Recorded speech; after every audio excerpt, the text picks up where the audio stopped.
आज हम बनाएंगे एक अलग से तरीके के साथ और एक अलग से फ्लेवर्स में बना हुआ ये extra velvety soft spongy whipped chocolate ganache cake. ये केक ना बहुत ही ज़्यादा आसान है बनाने में और बहुत ज़्यादा यमी बनता है। ये सब केक से हटके फ्लेवर्स रहेंगे इसके, आप ज़रूर से ट्राई करिएगा। और हाँ, रेसिपी पसंद आए तो वीडियो को लाइक कर दीजिएगा और चैनल को सब्सक्राइब करना ना भूलें। तो आज के इस केक के लिए ना सबसे पहले एक बोल में मैंने यहाँ पर लिया है ये आधा कप जितना हल्का सा गर्म दूध बस इतना सा ही गर्म है कि हम इसे आराम से हाथ लगा सकते हैं। और इस दूध में अब जाएगा 1 छोटा चम्मच जितना कॉफ़ी पाउडर। वैसे कॉफ़ी डालना इसमें ऑप्शनल है, आप चाहो तो स्किप कर सकते हो, डाल रहे हो तो किसी भी ब्रांड का कॉफ़ी पाउडर ले सकते हो। और 1 छोटा चम्मच मैंने डाला इसमें विनेगर यानी कि सिरका। आप सेम क्वांटिटी नींबू रस की भी ले सकते हैं। तो बस इसे मिक्स करेंगे और दूध को ना 5 मिनट के लिए एक साइड पर रख देंगे। इसके बाद सबसे पहले हम अपने मोल्ड को तैयार कर लेंगे। तो इस केक के लिए मैंने आज यहाँ पर ये 6 इंच का एक एल्यूमिनियम केक टिन लिया है। मेरे पास जो आज केक टिन था ना वो लूज बॉटम केक टिन है, यानी कि इसके नीचे की प्लेट अलग हो जाती है। आप रेगुलर वाला केक टिन लीजिएगा। मेरे वो सारे केक टिन बिजी थे इसीलिए मैंने ये वाला यूज़ कर लिया है। तो बस इसे ऑयल से ग्रीस करना है और फिर बटर पेपर लगा लेंगे और इसे ग्रीस करेंगे तो हमारा ये मोल्ड तैयार हो गया है। और एक तरफ हम कढ़ाई को गर्म होने के लिए रख देंगे। तो अगर आप केक को कढ़ाई में बनाना चाहते हो तो आपको एक मोटे तले की कढ़ाई में नमक डाल देना है और फिर इसमें एक स्टैंड रख दो और इसे ऊपर से ढक के मीडियम फ्लेम के ऊपर 10 मिनट तक गर्म हो जाने देंगे। इतनी देर में अब हम अपनी केक का बैटर बनाएंगे, जिसके लिए सबसे पहले बोल में डालेंगे 1/4 कप जितना ऑयल। आप चाहो तो सेम क्वांटिटी मेल्टेड बटर की भी ले सकते हो। और साथ में इसमें डालेंगे 1/3 कप जितना दही। नॉर्मल दही जो हम घर में रूटीन में जमाते हैं, यूज़ करते हैं, वही दही है ये। और साथ में डालेंगे आधा कप प्लस 2 बड़े चम्मच जितनी पिसी हुई चीनी। इन तीनों चीज़ों को पहले अच्छे से मिक्स कर लेना है 30 से 40 सेकेंड तक, या तब तक जब तक कि मिक्सचर एकदम क्रीमी और एरी हो जाएगा। और मिक्स करने के बाद अब इस बोल के ऊपर हम एक छन्नी रख लेंगे और इसमें डालेंगे 1 कप मैदा। आप इसी केक को ना गेहूं के आटे से भी बना सकते हैं। और साथ में इसमें 2 बड़े चम्मच जितना मैं मिल्क पाउडर ऐड कर रही हूँ, इससे एकदम बेकरी जैसा टेस्ट आएगा केक में। और साथ में जाएगा 1/4 कप जितना कोको पाउडर, 1 छोटा चम्मच बेकिंग पाउडर, 1/4 छोटा चम्मच बेकिंग सोडा और 1 पिंच नमक डाल देंगे। इन सारी चीज़ों को अब हमें छान लेना है। इसके बाद अब हम इसे बिल्कुल हल्के हल्के हाथों से कट और फोल्ड करते हुए मिक्स कर लेंगे। ध्यान रखिए कि बिल्कुल हल्के हाथों से और एक ही डायरेक्शन में चलाते हुए मिक्स करिएगा। और अभी ये मिक्सचर ड्राई है, तो अब ये जो दूध हमने एक साइड पर रखा था ना कॉफ़ी और विनेगर वाला, अभी आप देख रहे होंगे कि हल्का हल्का से ये फट गया है।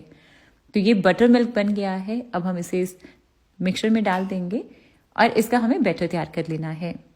अच्छा, मैंने ये आधा कप दूध ही जो यूज़ किया था उसी में ही बैटर तैयार हो गया है। आपको ज़रूरत लगे तो आप थोड़ा सा दूध और भी ऐड कर सकते हैं।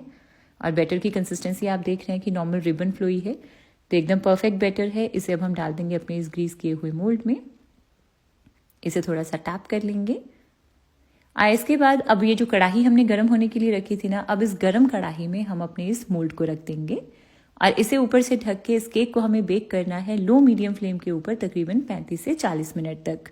टाइमिंग्स थोड़ी सी आगे पीछे हो सकती हैं। 30 मिनट के बाद आप इसे ज़रूर चेक करिएगा। और अगर आप इसी केक को ओवन में बनाना चाहते हैं तब आपको प्री हीटेड ओवन में इसको 180 डिग्री पर बेक करना है तकरीबन 35 से 40 मिनट, या तब तक जब तक कि टूथपिक क्लियर आ जाएगी।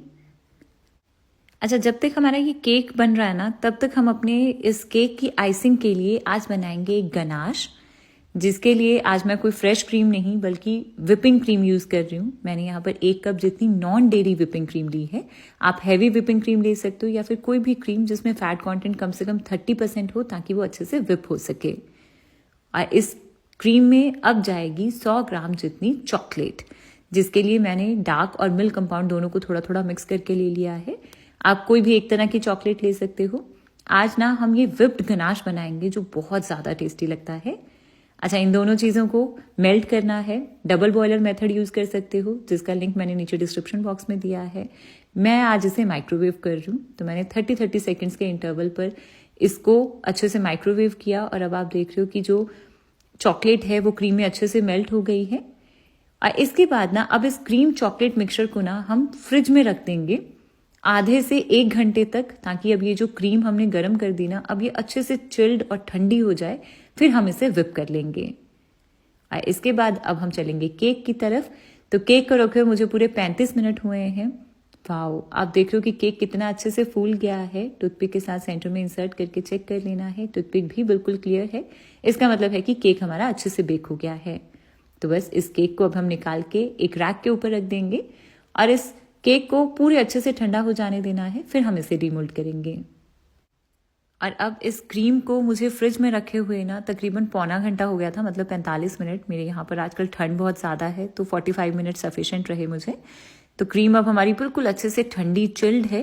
तो इस क्रीम को अब हम विप करेंगे, जैसे हम नॉर्मल क्रीम को विप करते हैं वैसे ही विप करना है तब तक जब तक कि क्रीम में स्टिफ पीक्स बनने लग जाएंगी। तो इस तरह से गनाश बनाकर विपिंग क्रीम के साथ आप विप करिए, विप्ड गनाश के साथ अपने केक की आइसिंग करिए, बहुत ज़्यादा यमी बनेगा आपका केक।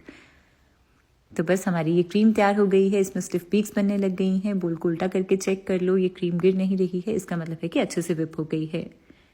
अच्छा, इस क्रीम को जब तक यूज़ नहीं करना है ना तब तक के लिए फ्रिज में रख देंगे। इसके बाद अब इतनी देर में हमारा ये केक भी ठंडा हो गया है। अब हम इसे डीमोल्ड कर लेंगे। सबसे पहले चाकू से साइड्स को अलग करेंगे और इसे उल्टा करके निकाल लेंगे। केक बहुत इजीली बाहर आ जाएगा। क्योंकि मेरा लूज बॉटम केक टिन था तो इसकी प्लेट भी निकल आई है साथ में। तो इसे और बटर पेपर को हटा देंगे और अब आप इस केक का टेक्सचर देखिए, एकदम परफेक्ट जालीदार है ये केक, बहुत ज़्यादा सॉफ्ट और स्पॉन्जी बना है। इस तरह से जब विनेगर और दही दोनों एक ही केक में हम यूज़ करते हैं ना तो केक वेलवेटी सॉफ्ट बनता है। आप ट्राई करके देखिएगा। तो चलिए अब हम अपने इस केक को लेयर्स में कट कर लेंगे। पहले इसका अनइवन पार्ट निकाल देंगे ऊपर का। केक का टेक्सचर एकदम परफेक्ट जालीदार, बहुत सॉफ्ट और स्पॉन्जी है ये। अच्छा, इसके बाद अब इस केक को मैं 3 लेयर्स में कट कर रही हूँ। मैं जनरली ना साइड पे कट लगा के पहले 2 और फिर एक थ्रेड से कट करती हूँ, ऐसे बहुत नीट और फाइन फिनिशिंग आती है। तो एक लेयर आ गई है, इसी तरह से दूसरी लेयर को निकाल लेंगे। तो केक की तीनों लेयर्स तैयार हो गई हैं। अब हम अपने इस केक की आइसिंग करेंगे, जिसके लिए बोर्ड के ऊपर सबसे पहले थोड़ी सी क्रीम लगाएंगे, यानी कि ये विप्ड गनाश लगाएंगे और इसके ऊपर रखेंगे केक की पहली लेयर और इसे हम मॉइस्ट करेंगे शुगर सिरप के साथ। इसके लिए मैंने आधा कप गर्म पानी में बस 1 चम्मच चीनी को घुलने तक मिक्स किया था और अब ये पानी रूम टेम्परेचर के ऊपर है और इससे हम अपने केक को मॉइस्ट कर रहे हैं। और इसके ऊपर अब जाएगा हमारा ये विप्ड चॉकलेट गनाश और इसे स्मूथ कर लेंगे। आप चाहो तो थोड़ा सा एक्स्ट्रा चॉकलेट गनाश बनाकर इस लेयर में ऐड भी कर सकते हो और भी ज़्यादा चॉकलेटी बनेगा केक। इसके ऊपर अब रख देंगे केक की सेकेंड लेयर और इसे फिर से मॉइस्ट करेंगे और इसके बाद इन सारे स्टेप्स को अब हम रिपीट करेंगे। और यहाँ मैं आपसे एक स्पेशल रिक्वेस्ट करना चाहती हूँ कि प्लीज़ अगर आपको मेरी रेसिपीज़ पसंद आती हैं, आपके लिए यूजफुल हैं, तो प्लीज़ मेरे चैनल को ज़रूर से सब्सक्राइब करिएगा और उसके साथ में जो बेल आइकन है ना उसे ज़रूर प्रेस करें ताकि वीडियोज़ की सारी नोटिफिकेशन आप तक सबसे पहले पहुँच सकें। तो अब मैंने ये थर्ड लेयर भी रख दी है, इसे भी मॉइस्ट कर लिया है और इसके बाद अब हम अपने इस विप्ड गनाश के साथ पहले एक क्रम कोटिंग कर लेंगे और इसके बाद केक को बस 15 मिनट के लिए फ्रिज में रख देना है। 15 मिनट के बाद निकालेंगे इसे दोबारा से, फिर से एक क्रीम की फाइनल लेयर देंगे और इसके बाद इसकी हल्की सी फिनिशिंग कर लेंगे। तो फाइनल फिनिशिंग के लिए मैं हमेशा कार्ड यूज़ करती हूँ, आप स्क्रेपर ले सकते हो, बस थोड़ा थोड़ा से इसे फिनिश कर लेना है। अच्छा, इसके बाद ना आप चाहो तो केक को जैसे मर्जी गार्निश कर सकते हो। मैं एक बहुत सिंपल सी गार्निशिंग का तरीका बता रही हूँ आपको, जिसके लिए ना मैंने यहाँ पर ये नॉर्मल सा एक स्पैचुला लिया और इसके साथ मैं पहले अपने इस केक की साइड्स पर इस तरह से ये पैटर्न बना रही हूँ। आप किसी भी तरह से बना सकते हो, केक कोम्ब हो तो वो यूज़ कर लीजिए, बट ये बहुत ईजी तरीका है। स्पैचुला भी नहीं होना तो चम्मच से भी ये काम हो जाएगा। और इसी तरह से केक के ऊपर की साइड पे भी मैं इसी से ही थोड़ा पैटर्न बना रही हूँ। और इसके बाद अब मैंने ली हैं थोड़ी सी चॉकलेट शेविंग्स। नॉर्मल चॉकलेट को बस ग्रेटर से ग्रेट किया और हमारी चॉकलेट शेविंग्स बन गई हैं। तो केक के ऊपर और केक के नीचे बाउंड्री पर मैं ये चॉकलेट शेविंग्स लगा रही हूँ और बस मेरा ये चॉकलेट केक तैयार हो गया है। मैंने बिल्कुल सिंपल सी गार्निशिंग रखी है। तो है ना कितना आसान इसे बनाना। इसमें केक स्पॉन्ज एकदम वेलवेटी सॉफ्ट और स्पॉन्जी है और साथ में ये विप चॉकलेट गनाश बहुत ही ज़्यादा यमी बनता है ये। तो आप भी ट्राई करो, पिक्चर्स मेरे साथ मेरे इंस्टाग्राम पे शेयर करिएगा और अगर रेसिपी पसंद आई हो तो वीडियो को लाइक कर दीजिएगा और चैनल को सब्सक्राइब करना ना भूलें।